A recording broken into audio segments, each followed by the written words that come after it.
Que você esteja bem e em paz. O apóstolo Paulo escreveu 3 cartas pastorais, 2 a Timóteo e 1 a Tito. E na disposição da Bíblia, após essas 3 cartas, 1ª e 2ª Timóteo e a carta a Tito, vem a carta a Filemon. E a carta a Filemon, muitas vezes, ela é incorporada nas pastorais que o apóstolo Paulo escreveu, porque ela, de certa forma, ela é dirigida a um pastor também, como nós vamos ver aqui, tá? Mas, nesta carta, o apóstolo Paulo, ele demonstra na prática, atos não só pastorais, mas atos de um cristão, de um verdadeiro cristão. E ele demonstra aqui o que ele ensinou para Timóteo e para Tito. Essa carta a Filemon, a epístola a Filemon, ela foi escrita por volta do ano 60, quando o apóstolo Paulo estava preso em Roma. E provavelmente Paulo escreveu a carta aos Colossenses também, na mesma oportunidade. É uma epístola escrita durante um período em que Onésimo, que era um escravo de Filemon, havia fugido. Onésimo, ele havia não só fugido da casa de Filemon, onde ele era servo, mas ele havia roubado alguns utensílios de Filemon e fugiu. E por algum motivo foi pedir um auxílio a Paulo. Onésimo chegou em Roma e foi pedir um auxílio a Paulo, tá? Então, o que vemos aqui é que no teor da carta, no conteúdo da carta, nós vemos que Onésimo acabou se convertendo a Cristo. E Paulo, então, intercede por Onésimo a Filemon. Então, nós vamos analisar aqui um pouquinho esta carta e esta atitude de Paulo com relação a Onésimo e com relação a Filemon. Vamos ao capítulo 1. Aliás, só tem um capítulo, né? Vamos ao versículo 1. Paulo, prisioneiro de Cristo Jesus, e o irmão Timóteo, ao amado Filemon, também nosso colaborador, e a irmã Áfia, e a Arquipo, nosso companheiro de lutas, e a igreja que está em tua casa. Bom, aqui nós vemos algumas coisas. Paulo e Timóteo enviam esta carta, né? Paulo, prisioneiro de Cristo Jesus, e o irmão Timóteo. Ao amado Filemon, nosso colaborador. Então, Filemon, ele já era alguém, já era um cristão, e um cristão ativo, que era bem atuante na igreja. E no teor da carta aqui, nós vamos perceber que Filemon, ele tratava as pessoas com muito amor, tá? E também diz aqui, a irmã Áfia. Bom, ninguém conseguiu até hoje tirar da minha mente, mas eu vou falar só como minha opinião. Ninguém conseguiu até hoje tirar da minha mente que essa irmã Áfia era a esposa de Filemon, porque está sendo dirigida a ela também essa carta. E provavelmente Áfia, como esposa de Filemon, ela exercia alguma influência sobre Filemon. Filemon, provavelmente, ele era um homem de posses, ele era um homem importante, não só na igreja, mas também na comunidade ali. E Áfia provavelmente exercia alguma influência sobre ele, como uma auxiliadora. Uma auxiliadora tem que ser idônea e exercer, sim, uma certa influência, mas sempre positiva, sempre visando o bem. Claro que no meio cristão, no casal cristão, o homem deverá tomar o seu papel de homem e tomar as decisões, mas ele deve ouvir a sua auxiliadora, ouvir a sua esposa. Por isso eu creio que Áfia, a quem também está sendo dirigida essa carta, ela era esposa. Note que a carta está sendo dirigida a Filemon, a Áfia, a Arquipo e à igreja. Então, o que provavelmente acontece aqui? Áfia era a esposa de Filemon e Arquipo provavelmente era o pastor desta igreja. O que faz desta carta ser uma carta também pastoral, mas não com conselhos a Arquipo, tá? Mas como exemplos práticos tomados por Paulo. E a igreja que está em tua casa. Não fica bem claro aqui se essa igreja se reúne na casa de Arquipo ou na casa do próprio Filemon. No entanto, é claro que eles faziam parte dessa comunidade cristã. E Arpio era um líder ali, provavelmente o pastor da igreja. Verso 3. Graça e paz a vós outros, da parte de Deus nosso Pai e do Senhor Jesus Cristo. Essa é a saudação normal à igreja. Por isso sempre no plural, né? A vós outros. Verso 4 a 7.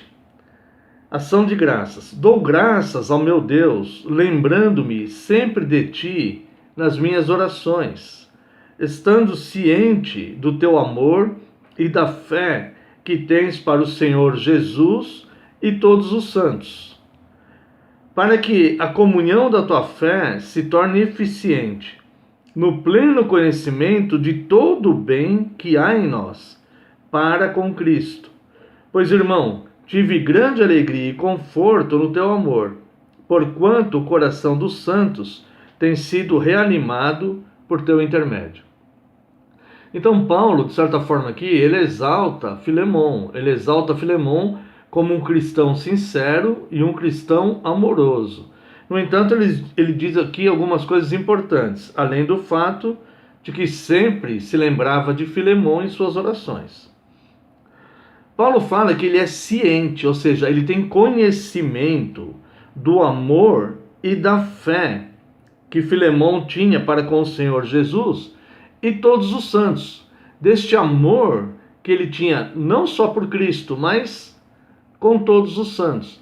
Lembrando que não existe como amar a Cristo e não amar a sua igreja, amar o seu povo.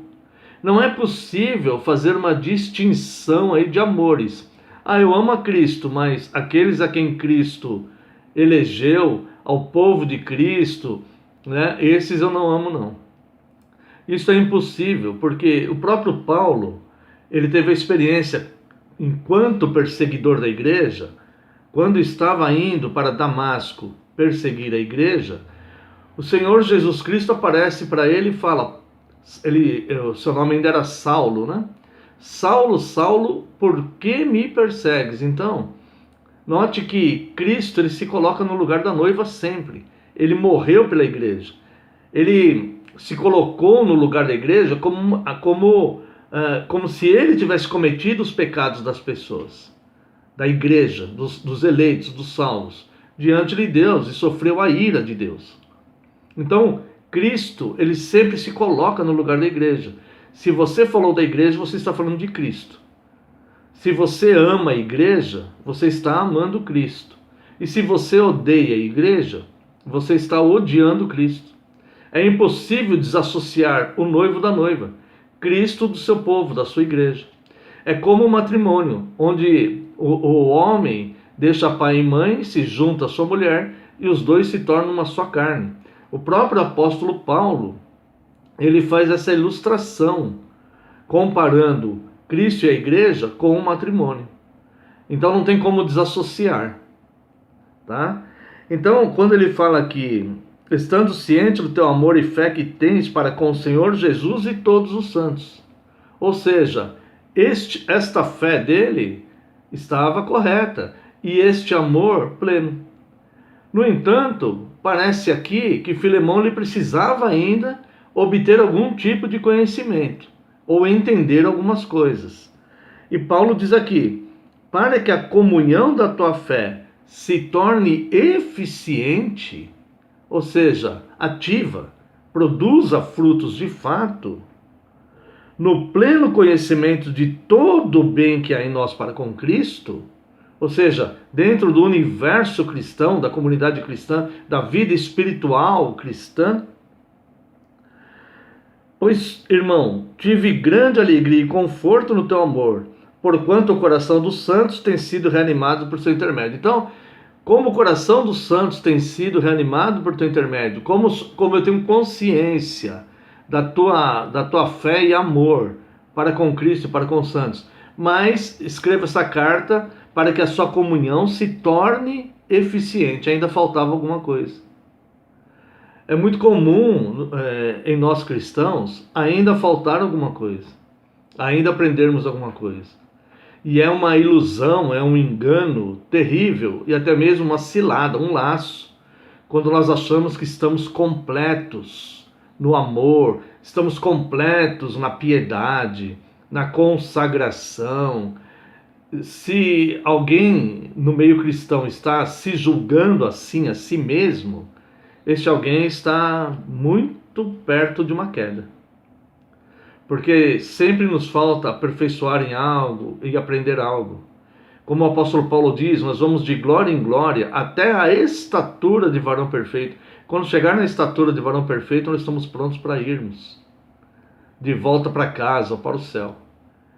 Então, pessoas que se consideram já maduras na fé o suficiente, consagradas, completas na piedade, essas pessoas podem estar correndo um sério risco, tá? Claro que existem alguns que estão bem adiantados com relação a nós ou com relação a outros, né? Aqui a partir do verso 8 nós vamos ver Paulo então intercedendo por Onésimo, que era o escravo de Filemão que fugiu. Pois bem, tá vendo? Então Paulo ele faz aqueles elogios a Filemão, fala que vai falar alguma coisa para que a comunhão de Filemão se torne eficiente, que ainda não estava com essa eficiência toda, né? E Paulo, então, depois dessa saudação toda e esses elogios, ele fala, pois bem, agora eu vou falar. Ainda que eu sinta plena liberdade em Cristo para te ordenar o que convém, prefiro, todavia, solicitar em nome do amor, sendo o que sou, Paulo, o velho, e agora até prisioneiro de Cristo Jesus. Sim, solicito-te em favor de meu filho Onésimo, que gerei entre algemas. Bom, aqui tem algumas coisas, né? Então ele começa, pois bem, agora já te elogiei, já reconheci a tua importância na comunidade cristã, o teu amor e a tua fé, mas agora eu quero te ensinar algo. E aqui é pastorear. Paulo está pastoreando Onésimo. Aliás, está pastoreando Filemão. E ele fala, mas agora eu vou te ensinar algo. Tá? E ele fala, ainda que eu sinta plena liberdade em Cristo para te ordenar o que convém. Paulo tinha essa total liberdade em Cristo por dois motivos. Primeiro, por ser um apóstolo que estava preso, não por cometer crimes, mas por servir a Cristo, com ousadia e coragem. E como apóstolo, ele ele tinha autoridade sobre Onésimo, sobre Filemão, né? Mas ele fala assim, prefiro todavia solicitar em nome do amor, sendo que sou Paulo o velho. Além de ser prisioneiro em Cristo, um apóstolo preso, sofrendo fisicamente, emocionalmente, por amor a Cristo, a outra fonte da autoridade é que ele já era um homem velho. E aqui nós vemos o 5º mandamento. Eu tenho autoridade para falar com você, porque eu sou um cristão velho, ancião, experimentado. E o 5º mandamento, ele nos ensina a honrar os mais velhos. Na primeira instância, mais direto, pai e mãe. Mas depois os avós, depois os líderes, aqueles que o instruíram na fé, aqueles que são mais velhos, as autoridades e etc. Então Paulo ele tinha plena liberdade para ordenar o que convém a Filemão. mas ele prefere solicitar em nome do amor. Ele fala, mas tenho liberdade para te ordenar, mas prefiro solicitar em nome do amor. Por quê? É como Paulo fala lá em 2 Coríntios, capítulo 9, verso 7, sobre as ofertas. Ninguém oferte por necessidade ou por obrigação, mas voluntariamente, porque Deus ama quem dá por alegria. Se Paulo ordena a Filemão algo que seria legítimo, Filemão poderia até obedecer, mas não voluntariamente. Não pelo amor que Paulo queria que Filemão sentisse. Porque Filemão, pelo rigor da lei, ele teria direito de punir Onésimo, que era o seu escravo.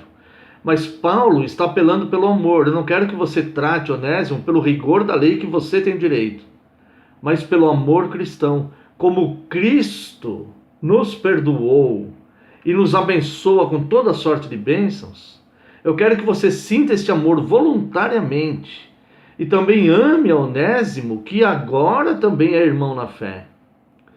E que você o abençoe com sorte de bênçãos que você pode, pela sua posição, você tem como fazer isso. Então Paulo está apelando a Filemão que troque o rigor da lei, que ele tinha direito de agir punindo Onésimo, pelo amor cristão, pelo amor fraterno. Como ele foi perdoado em Cristo, como todos nós fomos perdoados em Cristo, que nós possamos também perdoar pessoas e amá-los. Nós passamos de ofensores e rebeldes contra Cristo para alvo do amor, perdoados por Cristo, e somos beneficiados com toda sorte de bênçãos. Por que não fazermos isso também quando estiver em nós a possibilidade de fazer? E aqui estava essa possibilidade em Filemão, de fazer isso a Onésimo. No verso 10 ele fala, solicito-te em favor de meu filho Onésimo, que gerei entre algemas. Então aqui fica claro, ele chama Onésimo de filho, como ele chamou Tito de filho, como ele chamou Timóteo de filho, e ele fala que foi gerado entre algemas. Paulo preso evangelizou Onésimo, que foi pedir alguma assistência ali ao maior líder cristão da época. Onésimo provavelmente foi apelar a Paulo para que Filemão não o castigasse, se o encontrasse, alguma coisa assim. Talvez Onésimo já estivesse sem recursos materiais, não tinha para onde ir. Ele era um escravo fugitivo e também havia prejudicado materialmente Filemão. Talvez furtado alguma coisa, provavelmente. Então, ele se converte na pregação de Paulo. Então Paulo fala, intercedo por este que gerei como filho em algemas. Eu em algemas gerei este como filho. Verso 11. Ele antes te foi inútil, atualmente agora, porém é útil a ti e a mim. Porque agora ele é irmão na fé, agora ele tem os olhos espirituais abertos, agora ele vai servir a Cristo como nosso colaborador, tanto teu como meu. E estou te enviando ele aí de volta, que ele vai servir aí na igreja. Isso indica também a participação de Arquipo, que provavelmente era o pastor dessa igreja. Verso 12. Eu te envio de volta em pessoa, quero dizer, o meu próprio coração. Olha que amor, né, que Paulo demonstra, né? Paulo poderia falar assim, olha, não vou me importar com o escravo fugitivo, eu também já estou preso aqui, os romanos vão acabar me matando, e eu já cumpri minha parte e tal. Não, ele fala, eu te envolvo como se fosse meu próprio coração. Onésimo é o meu coração que eu estou enviando para você aí. Olha só, que peso de amor, né? Paulo poderia obrigar, tinha autoridade eclesiástica, inclusive, para obrigar Filemão, mas ele solicita em nome do amor. E ele fala, estou te enviando o meu coração. Onésimo é o meu coração, um escravo fugitivo. Eu queria conservá-lo comigo mesmo, para em teu lugar me servir nas algemas que carrego por causa do Evangelho. Nada, porém, quis fazer sem o teu consentimento, para que a tua bondade não venha a ser como que por obrigação, mas de livre vontade. Já falamos sobre isso. O seu amor e a sua bondade não sejam obrigatórias, mas que você faça isso voluntariamente. É dever do cristão? Claro que é, mas nós devemos fazer isso voluntariamente, com todo amor. É assim que Deus se agrada de nós. Que o nosso coração seja benigno, que o nosso coração seja amoroso, e não uma regra fria de fé, de religiosidade. Não, espontaneamente. É nosso dever, mas nós fazemos isso espontaneamente, voluntariamente, com amor. Queremos ser assim. Nós queremos ser cristãos. Nós queremos ser amorosos e bondosos. Verso 15. Pois acredito que ele veio a ser afastado de ti temporariamente, a fim de que o recebas para sempre. Paulo tinha essa fé. Ele acreditava no propósito de Deus nisto. Não como escravo, antes, muito acima de escravo, como irmão caríssimo, especialmente de mim, e com maior razão de ti, quer na carne, quer no Senhor. Então não recebam mais ele como escravo, mas agora como um irmão caríssimo, tá? Da família da carne e da família espiritual. Se, portanto, me consideras companheiro, recebe-o como se fosse a mim mesmo. Olha o exemplo do pastorado de Paulo. Paulo se colocando na posição de Onésimo, como se ele fosse o próprio Onésimo, como Cristo fez com a igreja diante de Deus. Fui eu que pequei, jogue sua ira sobre mim, mas preserve eles. Se, portanto, me consideras companheiro, recebe como se fosse, eu já li, né? E se algum, verso 18, e se algum dano te fez, ou se te deve alguma coisa, lança tudo em minha conta. Eu, Paulo, de próprio punho, o escrevo, eu pagarei, para não te alegar que também tu me deves até a ti mesmo. Se ele te deve alguma coisa, se ele te roubou alguma coisa, se ele te lesou aí financeiramente em alguma coisa, põe na minha conta que eu vou te pagar. Eu estou apelando pelo teu amor e bondade, mas não vou deixar você no prejuízo. Eu mesmo pagarei. O que Cristo fez com a igreja. Senhor, se eles pecaram, trate eles com amor, trate esses que o Senhor me deu, trate-os com amor, com bondade, e se eles pecaram contra o Senhor, jogue sobre mim a pena, eu vou pagar, eu pago. Foi como o bom samaritano fez com a hospedaria. Encontrei este homem meio morto, cuidei dele, vou deixar nessa hospedaria, vou te dar dois denários, 2 moedas, e se algum custo a mais ele tiver, eu te pagarei quando voltar. Então Paulo está representando Cristo, está representando a misericórdia, a bondade, está ensinando, está pastoreando Filemão a ser de fato misericordioso. Eu intercedo por Onésimo, recebo ele com todo amor, como irmão caríssimo, com a tua bondade, não o trate mais como escravo, mas como irmão, e se ele te lesou em alguma coisa, lança na minha conta que eu vou te pagar.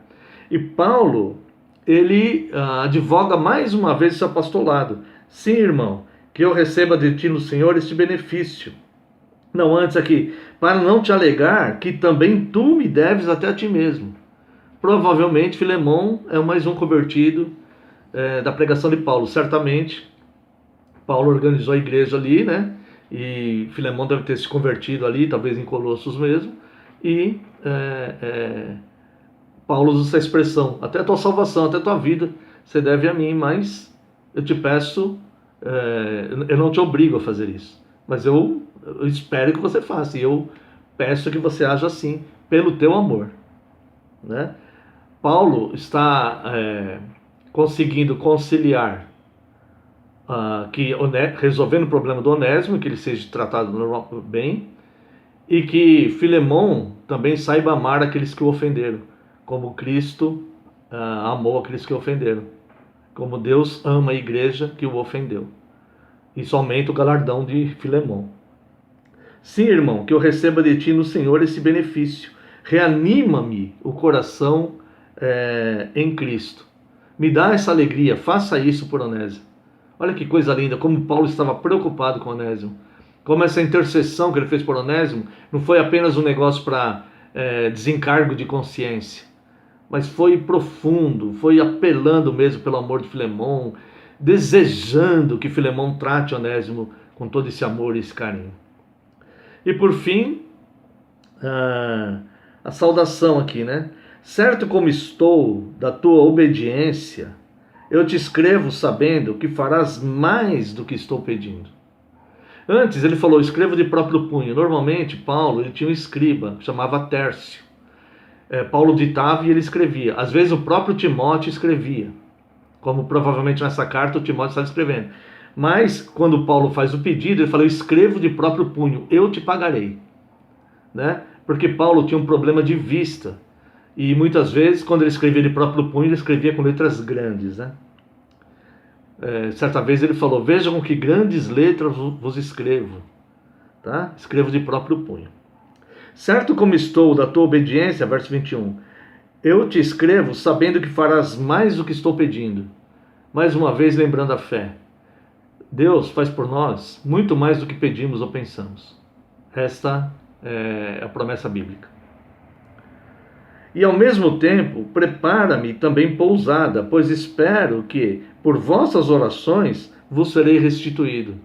Espero que Deus ouça as suas orações e que eu seja restituído. Então, me prepares um lugar também para quando eu for aí. Na saudação final aqui, ele cita um que o traiu, mais tarde o iria trair, né? Mais tarde o iria abandonar.